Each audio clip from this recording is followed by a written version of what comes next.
Greetings, AP European History Scholars, and this is your review of Unit 3, which is on absolute versus constitutional monarchies. Looking at the review sheet class from top to bottom, some things to know about Elizabeth I. She is the daughter of Anne Boleyn. She is the last of the Tudor monarchs. In 1588, her fleet, the English fleet, will defeat the Spanish Armada under Philip II. And she's famous for keeping the peace in England during the religious wars. And you have something called the Elizabethan settlement, also called the Via Media, or the Middle Way. And what she does is she and the Anglican Church adopts Lutheran Protestant theology with Catholic forms, with Catholic trappings. For example, if you walked into an Anglican church under Henry, under Elizabeth, his daughter, it would look very much like a Catholic church. You would have the altar, you would have the incense, you would have the candles, you'd have the bells and smells, you would have statuary, and you have this attempt to keep peace sort of with everyone. She calls herself the governor of the church, not the head of the church. And there's a famous quote, it goes something like this, that she does not want to make windows into men's hearts. Now keep in mind, the Anglican Church is the official Church of England. There is not any official toleration, but there is de facto toleration. She is not launching an all-out war like is happening across the Channel in Europe during the 30 Years' War. So there is no mass expulsion of other beliefs. There is no massive bloodshed in England. This is the Elizabethan age. This is the age you associate with Shakespeare, a time of peace and prosperity and literary flowering. Why does she not marry? Well, remember Anne Boleyn. Her mother is killed by her dad, Henry VIII, and she doesn't want to share power. So she's very astute. She's very sly. She sort of dangles the prospect of marriage, but she does not get married. John Knox is the first blast of the trumpet against the monstrous regiment of women. Remember John Knox? He is the Calvinist reformer. He brings Presbyterianism to Scotland. And this is a criticism of Mary, Bloody Mary, who is the older sister who precedes Elizabeth and who attempts to force England back into the Catholic camp. The Stuart dynasty follows the death of Elizabeth, who is the last of the Tudors. It goes to her cousin James of Scotland, and James will move to England, where he is going to very strictly enforce Anglicanism. And it's under James and under Charles, his son. James and Charles, both the first, are going to punish Puritans who want a less Catholic-y church. They want to purify the hierarchy of the Episcopal system, the system of bishops. They want a more stricter Calvinist understanding of theology. They want to get rid of all of the sort of the imagery that is still around. And the Puritans are going to be fined, they're going to be jailed, they're going to be punished, and they're eventually going to flee at this time to America. And there's this famous quote from James I, "No bishop, no king."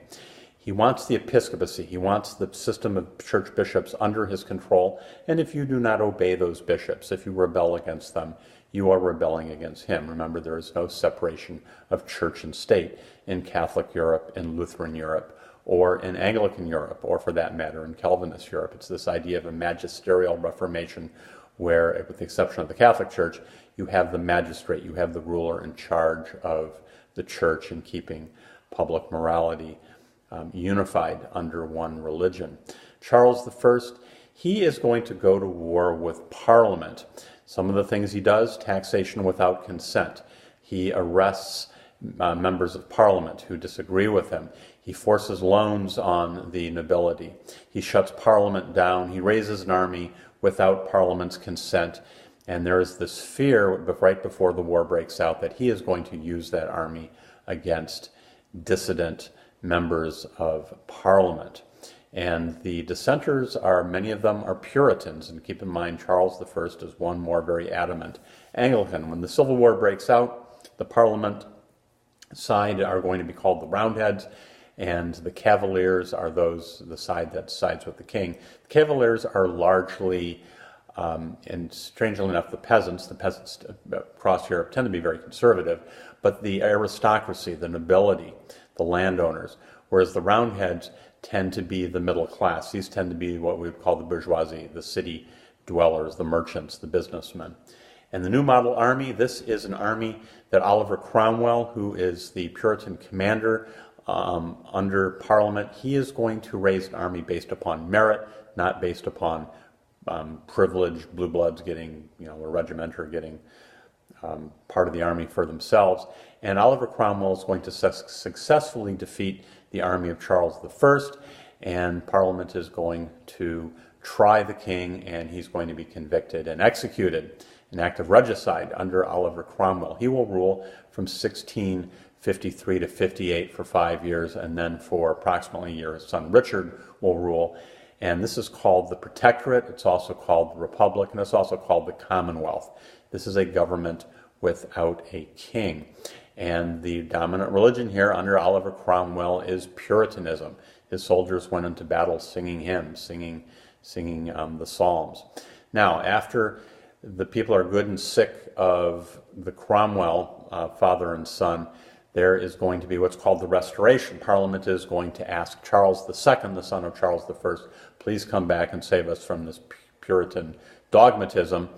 But they're going to require him to sign the Habeas Corpus Act, and that's basically the right to due process, the right to a trial. And the Test Act is going to be passed. What this says is that military and government officials may not be Catholic. Charles II is going to be followed by his brother James II, and he's going to conflict with Parliament. He is trying to revive absolute monarchy. He is going to be a threat to Parliament because he's openly Catholic, he's married to a Catholic, and he has a son who the fear is he's going to be raised as Catholic. And the Parliament is going to overthrow James II. They're going to chase him off his throne. He's going to flee to France. And this is virtually a bloodless revolution. The Glorious Revolution of 1688, I would argue, is really a turning point in the political history of the English-speaking world, because after this, Parliament is in its ascendancy. After this, the king no longer can rule absolutely. After this, Parliament will balance the king and eventually will be where sovereignty lies within the English nation. So, Glorious Revolution, chasing the king out, and they go shopping for a new king. Who do they bring over from Europe? They bring James II's daughter, Mary, who is married to William II of Orange, who's the, this dynastic family in the Netherlands. Now, when William and Mary come over as co-rulers, they are going to agree to sign what's called the Bill of Rights, and this is very similar to our Bill of Rights, limits on the king and the rights of Parliament. The Parliament can't be dissolved without its consent. The right of freedom of speech for parliamentarians, the right of due process, the right of trial by your peers, the right of reasonable bail, and that the monarch must uphold the Protestant faith. By the way, one other thing that James II did to tick Parliament off is he passed what's called the Declaration of Indulgence. It's nothing to do with Martin Luther's indulgences. An indulgence is permission to do something else, and the Declaration of Indulgence suspended the religious test that was passed under his brother, Charles II, and the King James II, began openly appointing Catholics to the military and to high office. So this is seen as a direct confrontation in violation of a law that was agreed upon by his brother after the restoration of the Stuart monarchy. As far as the Netherlands goes, a few things to know. The Netherlands government was a sort of a merchant aristocracy, ruled by the states, ruled by the towns, fiercely independent. Sometimes it's called the Union of Utrecht. Sometimes it's called the United Provinces, the Netherlands. Holland, of course, is not the name of the place, the name of one of these southern provinces. And there is no king. There is, in time of emergency, what's called a stadtholder from the House of Orange, but the Dutch are fiercely Republican with a small r. And the Dutch are noted for their overseas trade. Really, the 1600s is their century, the golden age of exploration and settlement. They're going to control the East Indies that everybody was trying to get to earlier. The Dutch are the most urbanized of the European peoples, and the Dutch are Calvinists. The Dutch are what they would call Reformed, with a capital R, following this very strict theology of John Calvin. A painting, just to know, Rembrandt's The Night Watch shows the free Dutch people, the militia, and you see them sort of bursting into action here. They're doing this march, and it shows the pride of the Dutch. It shows their liberty, their energy, and this is a famous Rembrandt that shows his play of light and darkness as a technique. The Battle of Lepanto, 1571, an Ottoman Muslim invasion fleet is defeated by what's called the Holy League. This is the Venetian Republic's navy along with the Spanish navy off the coast of Greece. And the siege of Vienna, 1529, and the Battle of Vienna, 1683, these are two Ottoman Muslim invasions deep into the heart of Europe. The last one in 1683 is turned back by a combined Polish-German army. I know it's not politically correct, but the Muslims invaded. The Muslims invaded and took over Christian Africa. They took over the Christian Middle East. They took over the Christian Balkans, and they struck deep into the heart of Europe, knocking at the doors of Vienna. So this is not a religion of peace by any means. End of editorial comment. Baroque art. Baroque art is art that glorifies the church, glorifies monarchs. This is an art full of energy, full of ornamentation. When you see a church that's dripping with gold and silver and icons and paintings and statues, it's Baroque art. And this is in contrast to the iconoclasm of much of Calvinist and Zwinglian Europe, where art is being smashed and whitewashed. And the purpose of Baroque art is to glorify either the monarch, very often, I can't think of an exception, a Catholic monarch, or it's meant to glorify the church. And another thing about Baroque art is it's very energetic. It draws the viewer in. There's sort of an off-kilter, keeping the viewer off balance. And some examples here, which I like, are the Exaltation of the Cross by Peter Paul Rubens, who's a Flemish artist. And you're looking at Jesus being pulled, the cross being pulled up. And you've got these guys who are like sort of mini Hulks. They're super, super muscular, and they're pulling Jesus up, and their muscles are sort of exploding. And what you're supposed to see here, you're looking at it from the viewpoint of somebody who's down on the ground with these men pulling the cross up. And you're pulling, the reason the cross is so heavy is because Jesus is bearing the weight of the sins of the world. Bernini's Ecstasy of St. Therese, or St. Teresa, you see these, when you first walk into the chapel, you see these four men carved into the wall, kind of a frieze, and they're looking away from you, and you look at where they're looking, so you're being brought into the action. And you see this statue of a woman whose heart has been pierced according to her vision of God.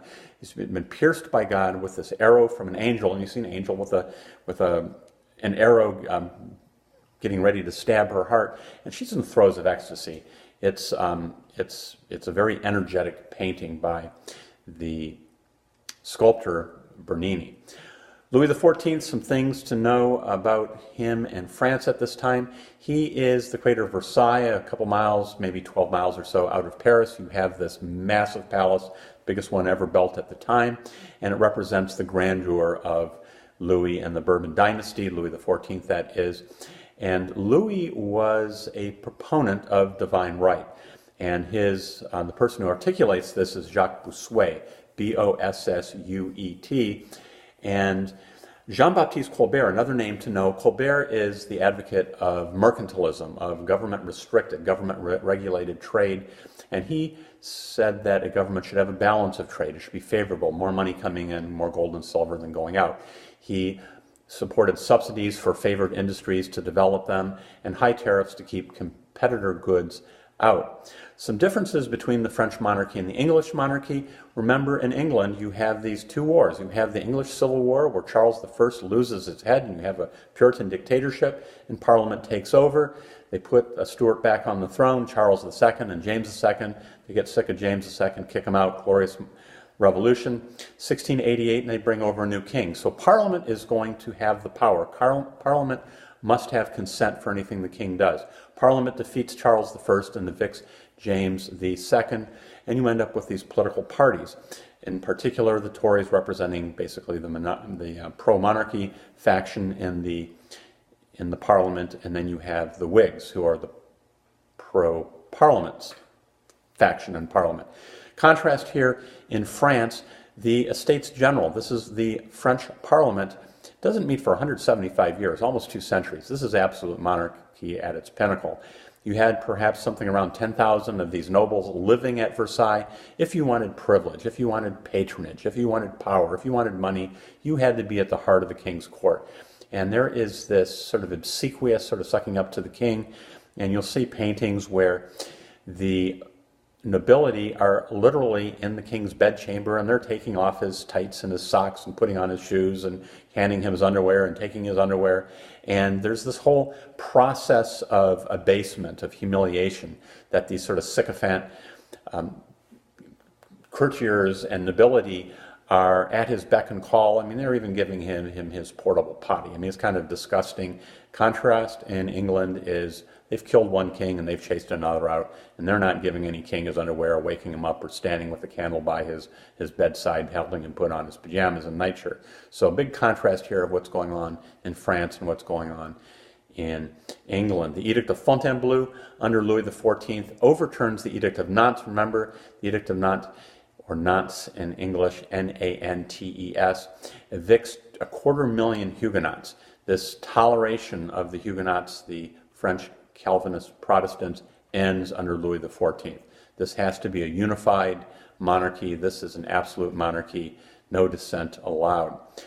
Some last thoughts on Russia and on Prussia. Peter the Great, famous ruler who tries to westernize Russia.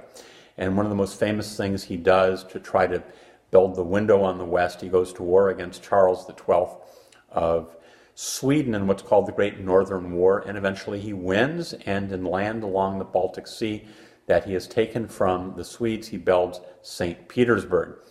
And this is a town where the goal here is this window on the West, a Western city that's supposed to be something sort of kind of like what Peter saw when he traveled to Amsterdam, when he traveled to London, a place that'll be where a navy is, a place where there'll be trade, a place where there will be Western type of workshops and military works. And Peter famously he forces the nobility in his court to cut their beards and to wear Western clothes.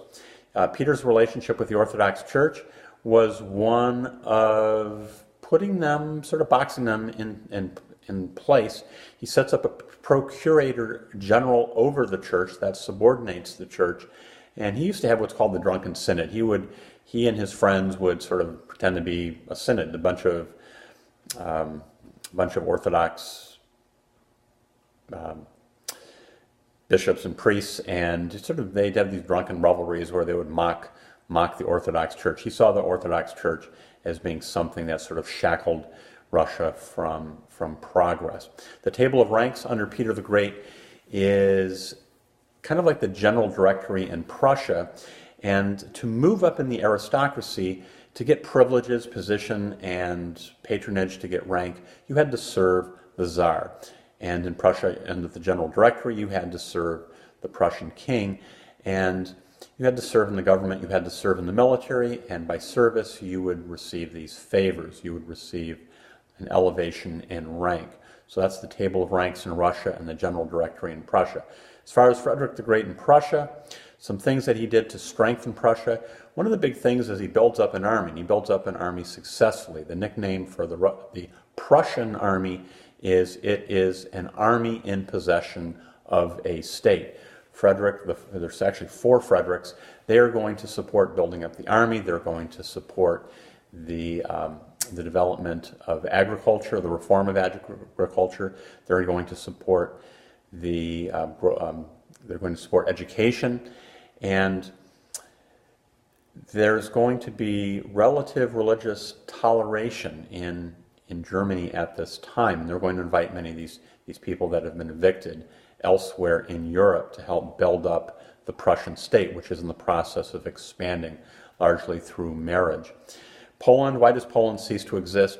Well, from 1772 to 1795, there are 3 what are called partitions of Poland. Poland is another one of these places where the nobility, fiercely independent, and they couldn't unite enough to hold off their predatory neighbors. And in these three partitions, Austria, Prussia, and Russia, the EAs, Austria, Prussia, and Russia, will slice and dice and dismember Poland, which will not be remade until the Versailles Treaty after World War I. There are some thoughts on AP Euro, Unit 3, Absolutism versus Constitutional Monarchs, and please study early and study smart. Signing off.